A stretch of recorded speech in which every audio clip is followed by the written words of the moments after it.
नमस्कार साथियों। इस बार जो 2023 का आपका सीबीटी एग्जाम होना है, क्या उसमें निम्न की पीडीएफ से क्वेश्चंस नहीं पूछे जाएंगे? तो इस बात पर अपन चर्चा करने वाले हैं इस वीडियो में। तो आप वीडियो को पूरा अंतिम तक जरूर देखना और हर एक बात को अच्छी तरीके से आप समझना, क्योंकि जब आपका एग्जाम होगा और एग्जाम जब आप सीबीटी एग्जाम दोगे, कंप्यूटर के सामने जब आप बैठोगे और उस टाइम पर जो आपके क्वेश्चंस आएंगे, उनमें जो क्वेश्चंस एक भी क्वेश्चन अगर निम्न की पीडीएफ से नहीं आया तो आपका क्या होगा? क्योंकि आपको पता होगा कि ज्यादातर बच्चे निम्न की पीडीएफ पर ही डिपेंडेड है, क्योंकि 2019 से जब से सीबीटी एग्जाम होने लगे हैं, कंप्यूटर टेस्ट यानी कि कंप्यूटर पर ऑनलाइन एग्जाम होने लगे हैं, तब से लेकर अभी तक जितने भी एग्जाम हुए हैं, सारे क्वेश्चंस निम्न की जो पीडीएफ्स हैं उनमें से ही पूछे जा रहे हैं, कॉफी टू कॉफी। और सभी जितने भी टीचर्स हैं वो फोकस भी ज्यादातर इसी पर करते हैं कि आप निम्न की पीडीएफ पढ़िए, ठीक है। और ज्यादातर बच्चे निम्न की पीडीएफ ही पढ़ते हैं, और पढ़ते भी कब है? जब एग्जाम का 10-15 या 1 महीना रह जाता है, तब बच्चे उन पीडीएफ को पढ़ते हैं और देखकर एग्जाम पास हो जाते हैं। लेकिन इस बार कुछ चेंजेस हो सकते हैं, हुए तो नहीं है लेकिन हो सकते हैं। और आप एग्जाम देने जाओगे तो उस टाइम पर आपको हो सकता है कि निम्न की पीडीएफ से एक भी क्वेश्चन देखने को ना मिले। इसलिए आपको जो मैं कहने वाला हूं उसको आप ध्यान पूर्वक सुन लेना। देखिए, अगर आप कॉलेज जा रहे हैं तो आपको कॉलेज में, जिस भी कॉलेज में आप जा रहे हैं, तो आपके पास अभी समय है। तो जो आपकी ट्रेड थ्योरी है और एम्प्लॉयबिलिटी स्किल्स है, उसको पूरा थ्योरेटिकल पढ़िए, अच्छी तरीके से पढ़िए। पूरा जो भी कंटेंट है, जो पूरा सिलेबस है, उसको अच्छी तरीके से आप पढ़िए, जैसा कि आप स्कूलों में पढ़ते थे, ठीक है।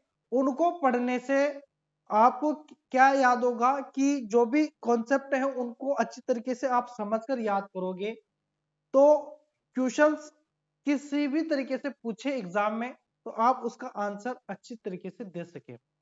अभी ज्यादातर बच्चे निम्न की पीडीएफ पढ़ रहे हैं और उनको पढ़कर, और पढ़ भी निम्न की पीडीएफ तो पढ़ रहे हैं, लेकिन उनको भी इस तरीके से याद कर रहे हैं कि क्वेश्चन पढ़ा उसका डायरेक्ट आंसर याद रख रहे हैं, रट रहे हैं, क्वेश्चनों को समझ नहीं रहे हैं। समझना मेरी बात को, कि क्वेश्चनों को समझ नहीं रहे हैं, बस उनको रट रहे हैं। कैसे आया क्वेश्चन का आंसर, कहां से ये क्वेश्चन आया, कुछ पता नहीं, बस इतना सा याद है यहाँ पर ये शब्द लिखा हुआ है, इसका आंसर ये है, ऐसा याद कर रहे हैं। तो आप अगर देखिए, मेरा कहने का मतलब यह है कि आप पहले तो पूरा थ्योरेटिकल पढ़िए, किताब को पढ़िए, किताब को अच्छी तरीके से समझिए, आपके पास अभी समय है। उसके बाद आप निम्न की पीडीएफ पर फोकस करें। निम्न की पीडीएफ को भी किस तरीके से पढ़ना है, पढ़ना तो है, निम्न की पीडीएफ को पूरा पढ़ना है, जितने क्वेश्चन है सभी को याद करना है, क्योंकि हो सकता है कि इस बार भी निम्न की पीडीएफ से ही पूछ ले, लेकिन पूरी गारंटी नहीं है कि इस बार निम्न की पीडीएफ से ही क्वेश्चन आए, ठीक है। अगर अभी तक तो आ रहे हैं लेकिन इस बार नहीं आएंगे, इसका पूरा 100% गारंटी नहीं है कि इस बार भी निम्न के पीडीएफ से ही पूछे जाए। और आप भरोसा बस निम्न की पीडीएफ पे कर लो, और वहां पर कुछ और क्वेश्चंस पूछे जाए और आप एक भी क्वेश्चन का आंसर नहीं दे के आए और क्या हो जाए, बैक आ जाए। इसलिए कहने का मतलब यह है, पहले तो आप थ्योरी को अच्छी तरीके से पढ़िए, आपके पास अभी समय है। उसके बाद आप निम्न की पीडीएफ तो पढ़े, लेकिन उसको समझकर पढ़े। समझ के मतलब कि हर एक क्वेश्चन को अच्छी तरीके से समझे कि इसका आंसर इस तरीके से कैसे आया।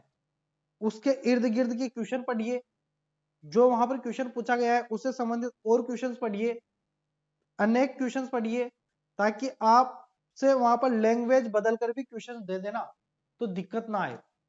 क्योंकि बहुत सारे, देखिए उदाहरण मैं आपको समझा देता हूं कि बहुत सारे स्टूडेंट इस तरीके से याद करते हैं कि मान लीजिए कि जैसे कि धारा की इकाई क्या है, ठीक है।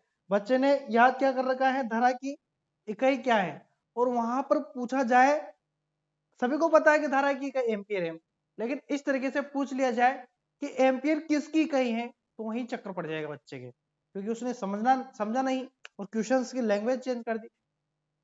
क्वेश्चंस पीडीएफ के आएंगे लेकिन घूमते फिरते आएंगे, ठीक है। हो सकता है कॉपी भी दे दे, जैसे का जैसा निमी की पीडीएफ का भी दे दे, नहीं भी दे, चेंज करके भी दे दे, या बिल्कुल पीडीएफ को हटा ही दे, पूरी गारंटी नहीं है। हम भी आपको पीडीएफ ही पढ़ा रहे हैं, लेकिन पीडीएफ को हमने अच्छी तरीके से एक्सप्लेन करके पढ़ाया है, इसलिए आप समझकर ट्यूशनों को याद करें। हमारा मकसद है कि आपको पास करवाना, लेकिन आपका मकसद यह है कि आपको आईटीआई को क्लियर करना है, और क्लियर ऐसे नहीं करना है कि एक महीना एग्जाम के 2 दिन पहले पढ़ लिए, पीडीएफ को रट लिया और एग्जाम देने चले गए, ऐसा नहीं करना है।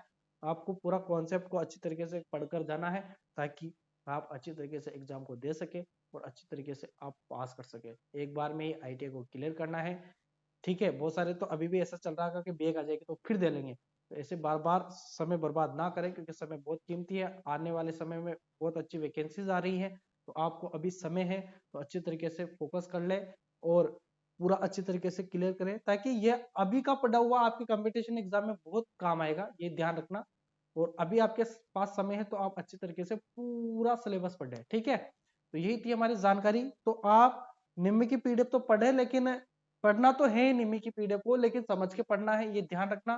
क्वेश्चंस कैसे भी पूछे आप उसका आंसर दे सके, इस तरीके से आपको पढ़ना है, ठीक है। और कॉन्सेप्ट तो पूरा क्लियर करना है, थ्योरेटिकल आप पूरा पढ़िए, ताकि आप अच्छी तरीके से तैयारी कर सके, ठीक है। तो कहने का मतलब हमारा यही था। वीडियो अगर आपको पसंद आया हो तो लाइक कर देना, और अपने मित्रों तक इसको शेयर कर देना, ताकि वो भी समझ पाए इस बात को, ठीक है। धन्यवाद।